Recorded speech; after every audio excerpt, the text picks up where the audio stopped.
What would be the second rarest weapon by drop rate in the game? It wouldn't be as rare as the Slime Staff, which is as low as 1 in 10,000, but it'd still be in the thousands range. Well, this weapon is the Bloody Machete, a rather unique and extremely obscure early game weapon that is almost never used due to its rarity, but holds powerful potential.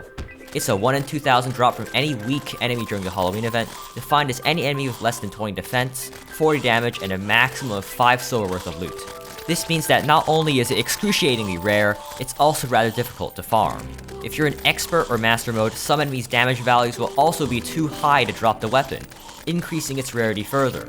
This is especially true if you try to farm these after hard mode, where all enemy stat values get a massive boost. Due to this rarity, it is not common to see this weapon be used, especially since most of us also won't change our clock to the Halloween event just for a playthrough. If you do get it though, it is reasonably powerful. Its stats exceed that of early game boomerangs like a Shroomerang or Ice Boomerang, though it is exceeded by better picks like the Thorn Chakra.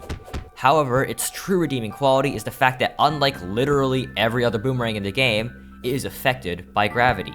While this may seem like a disadvantage, this is truly useful in the early game. As you may know, boomerangs have infinite piercing and range and return path, and so if you manage to arc a boomerang above an enemy and then get it to return through them, you can get massive piercing damage. While doing this is relatively difficult to time and execute with a regular straight path boomerang, it's a cinch with the machete as you simply throw it over the enemies and wait for it to return through them.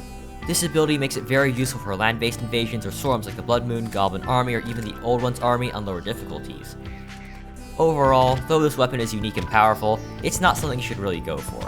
The amount of time it takes to farm this isn't really worth it, and in a melee playthrough, it's likely more useful to acquire something like the Blade of Grass or Thorn Chakra.